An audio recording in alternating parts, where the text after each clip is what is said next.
is your season. Happy birthday, all of that excitement. This is going to be a general reading. It can resonate for your sun, moon, rising, Venus, and north node placements. If you'd like to book a more personal one-on-one session, my calendar link is down below. Let's get started. All right, so all right. First card, which is the strongest card, is not such a great card, but I'm going to be honest with you. It's the not for you card. So something around you is like a no. Like it's like, not for you, let this one pass up. And then what's bringing even more concern to me as a reader is the fact that the thinker card came out like right afterwards, because this is a card that stresses the importance of being logical and strategic, especially if you're dealing with relationships with other people. It talks about like being very logical, taking things at face value. This person's likes, this person's desires, your likes, your desires. Can this logically work between two human beings? You know, like just a need to be logical about something.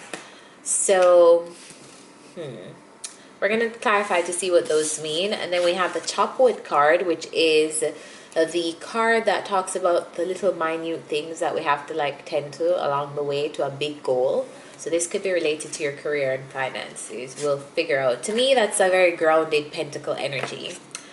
And then we have finishing off the all that glitters. And this card reminds us to not basically subscribe to things just for the appearances of how they look. Just invites us to go a little bit deeper. Like, does this, yes, this thing glitters, but is this the right thing for you? Like, is it for you? So let's clarify. Let's see. Cut the deck at the Eight of Cups. Eight of Cups talks about letting go. Shit, what the hell? It's at the bottom of the deck again. All right, clarify not for you. What is not for you? What's not for Pisces right now?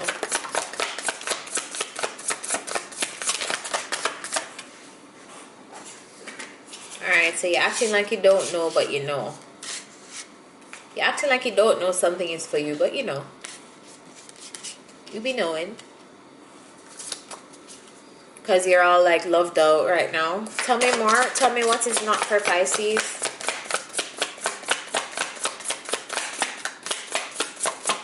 What's not for Pisces right now?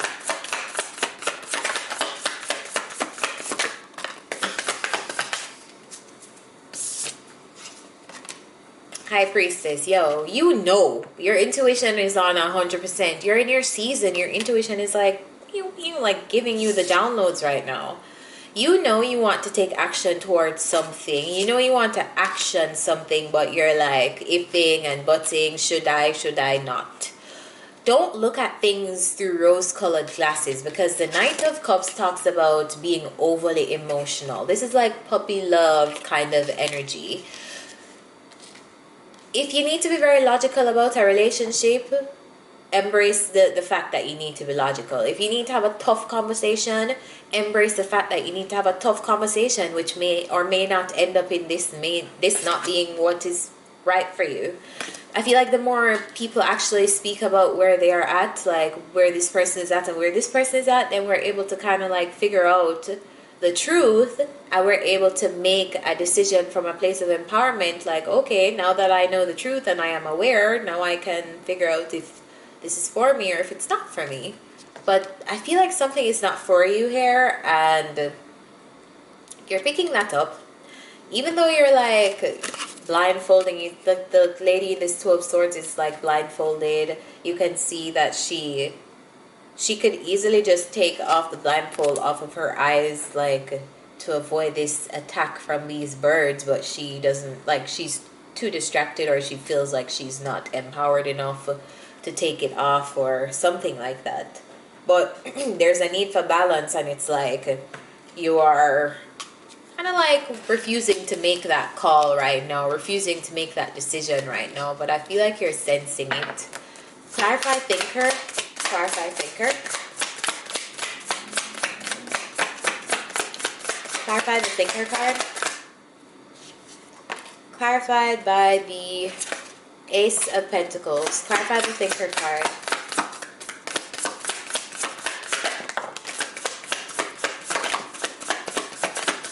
Alright, so I feel like if this is related to your, all right, it's going to relate to in different areas of your life. This is related to your money and your career, right? There's a need here to be logical, right? Because I feel like the universe gave you a seed in terms of an opportunity for something that can bear fruit, that's for something that can bring abundance to you, something that can turn into the 10 of Pentacles with time, effort, and like hard work. But I feel like you're almost like, you can kind of fumble it if you don't like strategize and you're not all over the place all the time. Like, okay, today you do this one thing because you feel inspired, and then you don't do anything else till next week, and like that kind of scattered energy. So there's a need here to be logical and strategic in whatever this idea or thing is that you're trying to grow. They're saying here, like, make a plan.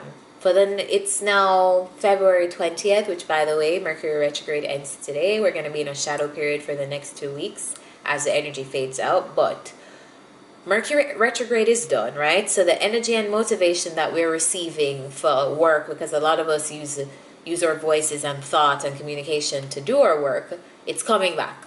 Take this time to strategize, and actually you should have taken Mercury retrograde to strategize and make a plan, but you can take a few days out of your busy schedule, make a plan of action to how you want to grow something over the next, let's say, 2 months. Create like some actionable steps that you can take. If you want to create a social media for the business, if you want to like plan out how the grid is going to look, plan out few people to collaborate with, plan, like make some plans, make some contests for the page, like that kind of energy.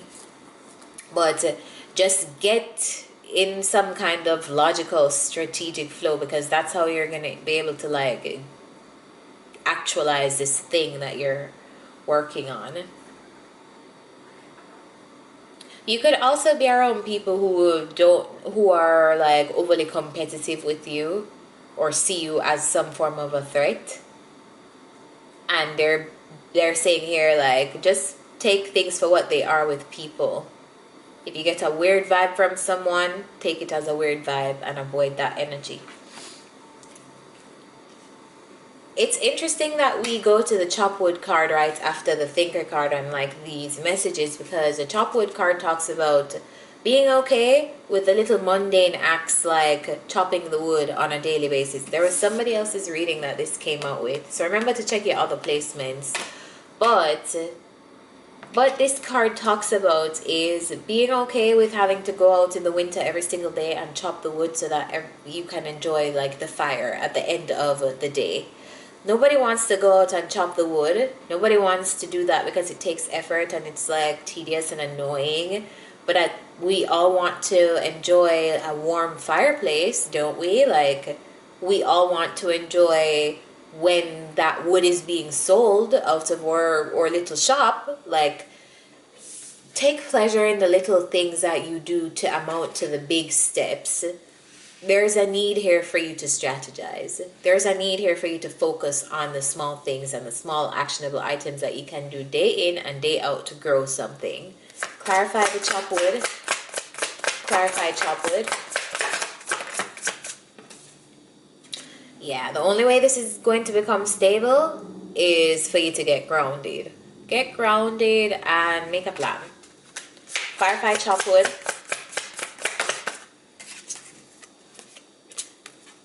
The Magician and the Seven of Swords. So the Seven of Swords is another card again that talks about strategy. So yeah, there's a need here for you to strategize, Pisceans. This is your season. You can do it. And also they're saying you can manifest anything. Strategy and manifestation. This is the recipe. This is the formula I'm giving you here. So to get to this level of celebration, you're going to have to like go into the day in. Take pleasure in the day in, day out habits that you have to master to get to a final destination. And then we are ending the reading with All That Glitters. Clarify All That Glitters. What is this?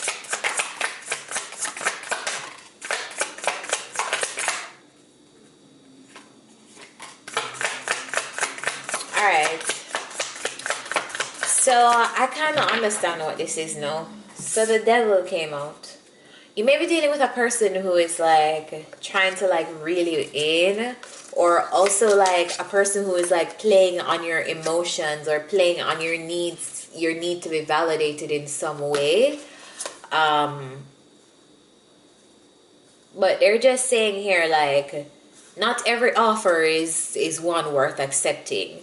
I feel like you're either dealing with this Capricorn person or you're dealing with somebody who is like, when the devil comes out, like, it's this energy of attachments. It can be ego, it can be toxicity, it can be codependency. You may be attached to someone, you may be codependent on someone or something. This is you. So I feel like you're kind of like, could it be an emotional attachment or an emotional codependency that you have to someone because they recognize your emotions and validate you? I was having this talk with a friend and I was telling her that she should be careful because when choosing a partner, she could, like, she's really excited about this person. And I was saying to her, be careful that you actually really like this person versus actually like the adoration that you're finally receiving. And that's the same kind of energy I'm getting here. So just be aware here. All that glitters is not gold. If something presents itself, I feel like you know though. I don't feel like anybody or this devil energy can pull anything over on you. I feel like if you choose to participate with this devil energy, you know and are choosing to do it anyway. But there's a lot of ego here too with this person. And I feel like for you being such a deeply intuitive, emotional energy, it's kind of hard to be in dynamics like this one. So yeah, something here, something here is just not for you. Let's get some advice.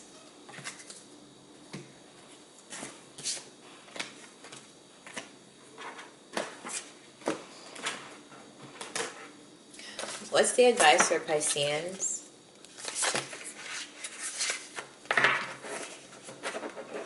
What's the advice for Pisceans?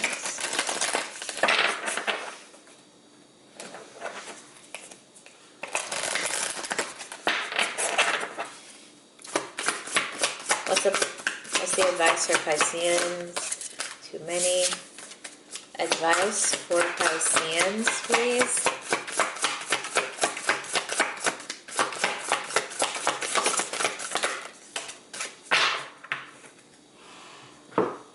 Break the chain. There's definitely some form of codependency that you're dealing with here. You may be feeling like dependent on another person. Like there's just some kind of attachment that I feel like we should always feel free from everything and everyone. We should not be attached to any one thing where we feel like we need them. Every single person in your life is because you want them there, not because you need them there. But there's some kind of like a codependency here between you and somebody else, and I feel like it's time, like they're saying, break that pattern, break it. This card says ancestral patterns, healing, rewriting the future.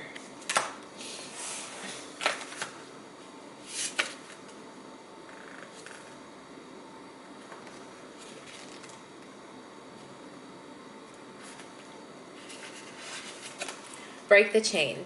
You are being called to heal your family line or free yourself from living the life of your ancestors.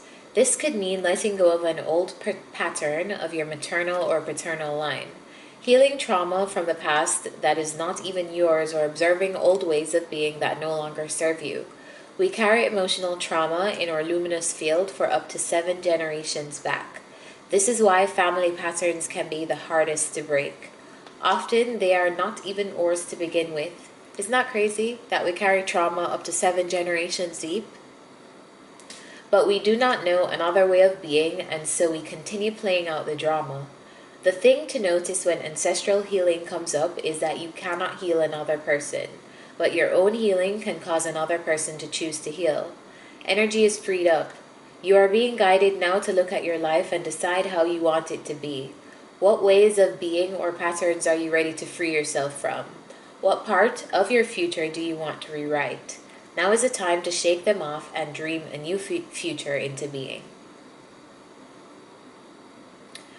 There is a action message here for you. I'm going to read it. What old ways of being from your family line are you ready to let go? Seek assistance from your support team, your tribe, your friends, a healer, a spiritual coach, etc. to begin freeing yourself from it right now. So guys, I hope this message helped you. If it did, remember to like, share, subscribe. My calendar link is down below. So is my Patreon if you'd like to learn more spiritual education with me. See you next time.